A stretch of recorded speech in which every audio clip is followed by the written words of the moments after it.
एक जंगल में सारे पंछी मिलजुल कर रहते थे। कभी किसी पंछी को किसी चीज की जरूरत पड़ती तो वो अवश्य एक दूसरे की मदद किया करते। सभी पंछी अपना पेट पालने के लिए कोई ना कोई काम करते। जंगल के बीचों बीच पंछियों का पंछी मार्ट बनाया गया था, जिसमें सब मिलजुल कर कोई ना कोई व्यापार करते। मीनू चिड़िया अनाज बेचती, रानू चिड़िया लकड़ी बेचती, टोनी कबूतर पंछियों का खाना बेचता और इधर कालू कौवा अलग अलग प्रकार की मछलियां बेचता। उसी जंगल में लाडो चिड़िया एक बरगद के पेड़ पर अपने पति के साथ घोंसला बनाकर रहती। उसके पति चील राजा के महल में नौकर थे। उनके सैलरी से आए हुए पैसे घर खर्च में चले जाते। लाडो का परिवार गरीब था, इसीलिए वो खुद का कोई व्यापार नहीं कर सकती थी। इस वजह से वो कालू कौवे को काम में मदद किया करती थी। दिन के आखिर में कालू उसे अपने काम का मुआवजा देता। इस तरह से लाडो की जिंदगी अच्छी तरह से चल रही थी। एक दिन सुबह, हाय रे, ये क्या हो गया? मेरे अंडे कहाँ गायब हो गए? कितने दिनों बाद मैं माँ बनने जा रही थी, पर किसी को ये देखा ना गया। कौन है जिसने मेरे अंडे चुराए हैं? मैं उसे नहीं छोड़ूंगी। अब तक तो जंगल में सब कुशल मंगल चल रहा था, पर न जाने सारे पंछियों को किसी की नजर लग गई और दिन की शुरुआत में ही सब जगह पर रोने और चिल्लाने की आवाजें आने लगी। हे ऊपर वाले, मेरे भी अंडे किसी ने चोरी कर लिए। अब मैं क्या करूं? हाजी, ये अचानक क्या हो रहा है? ये जंगल में सुबह सुबह पंछियों की रोने की आवाजें क्यों आ रही है? हाँ, मैं भी यही सोच रहा था। चलो, चलकर देखते हैं।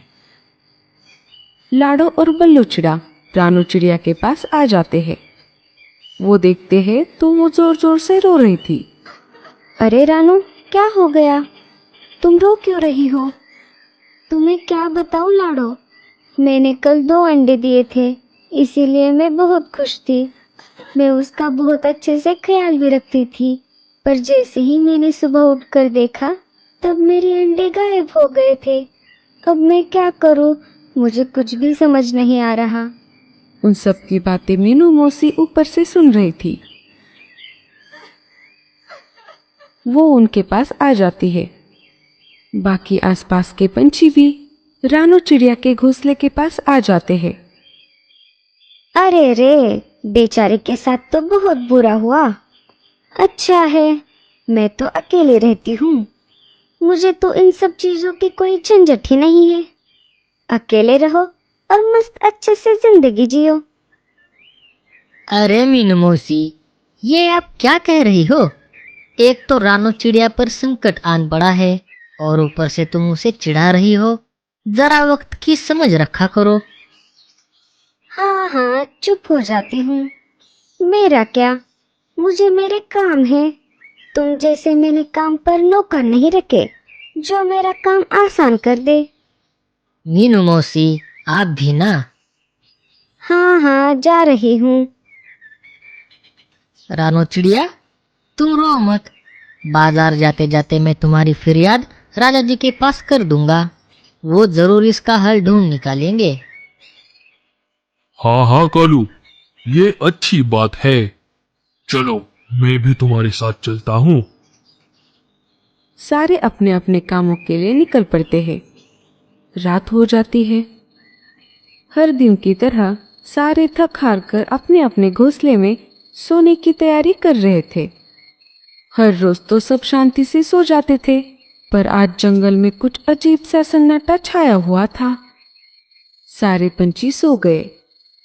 जैसे ही सुबह हो गई, बुलबुल चिड़िया के रोने की आवाज से सारे पंछियों की नींद टूट गई। अरे, मैं तो लूट गई।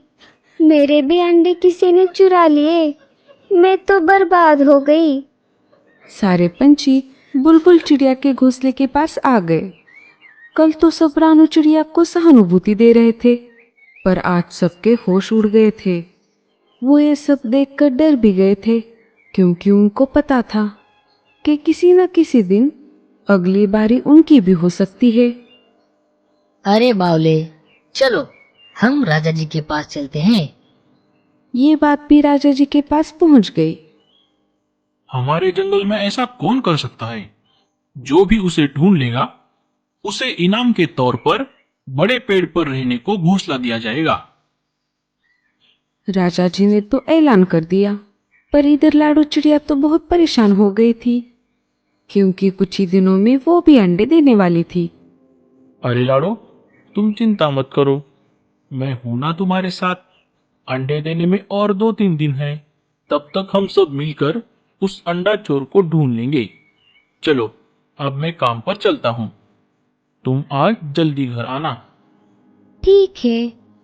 बल्लू चिड़िया और लाडो चिड़िया दोनों काम पर निकल पड़ते हैं।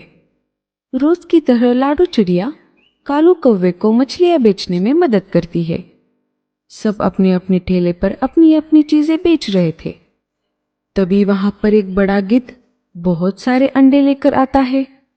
वो एक ठेले पर अपने सारे अंडे रख देता है। सब उसे देखकर चौंक जाते हैं। अरे लाडो, ये नया पंछी कौन है? पहले तो इसे हमारे जंगल में कभी नहीं देखा। हाँ कालू भैया, मैंने भी इसे हमारे जंगल में पहले कभी नहीं देखा। सारे आश्चर्य से उसकी तरफ ही देख रहे थे। तभी गिद्ध बोला, अरे मैं बाटला हूँ, पड़ोस वाले जंगल में रहता हूँ।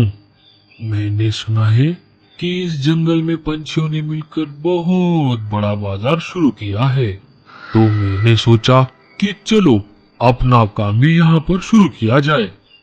किसी को कोई आपत्ति तो नहीं है ना? अरे नहीं नहीं, हमें क्या आपत्ति हो सकती है। तुम बिंदास अपना काम शुरू करो। अरे मैं तो कहती हूँ, हर एक पंछी को कोई ना कोई व्यापार तो जरूर करना चाहिए। चलो, तुम्हारी बोनी तो मैं ही कर देती हूँ।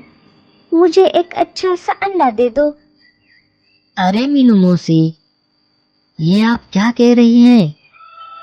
उसकी पूछताछ करने के बजाय आप उससे अंडे खरीदने की बात कर रही हो। अरे मूर्ख, क्या तुम्हें दिखाई नहीं देता? वो एक बड़ा सा शिकारी पंछी है। उसके एक ही झटके में हम सबकी गर्दनें उड़ा देगा वो। पूछना है तो तुम ही पूछ लो। जाओ जाओ।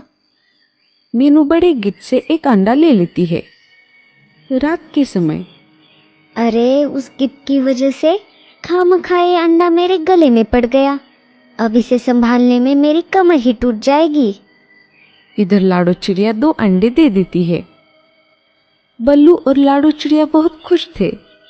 तुम चिंता मत करो लाडो, हम इनका बहुत अच्छे से ख्याल रखेंगे।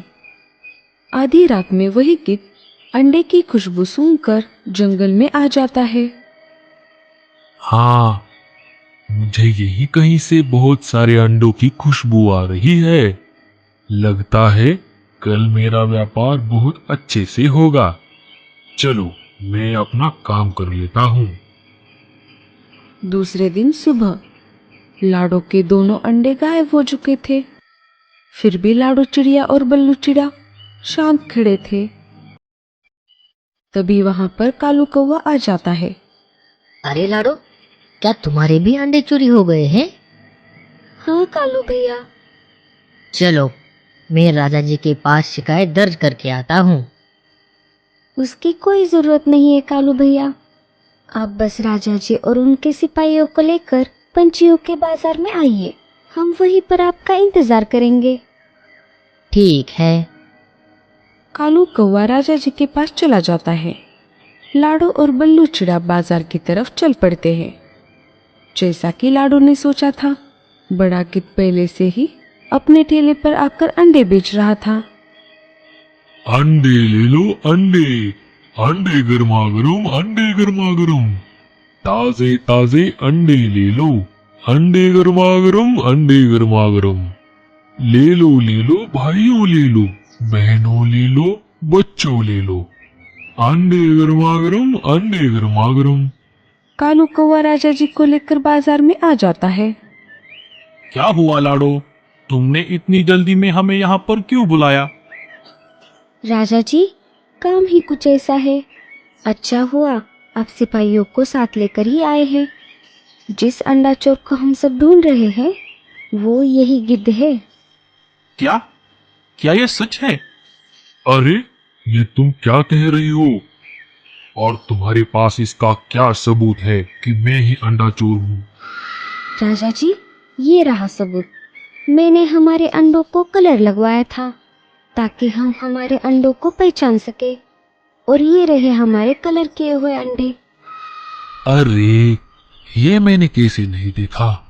अब मैं क्या करूं? चलो यहाँ से फूट लेने में ही अब मेरी भलाई है।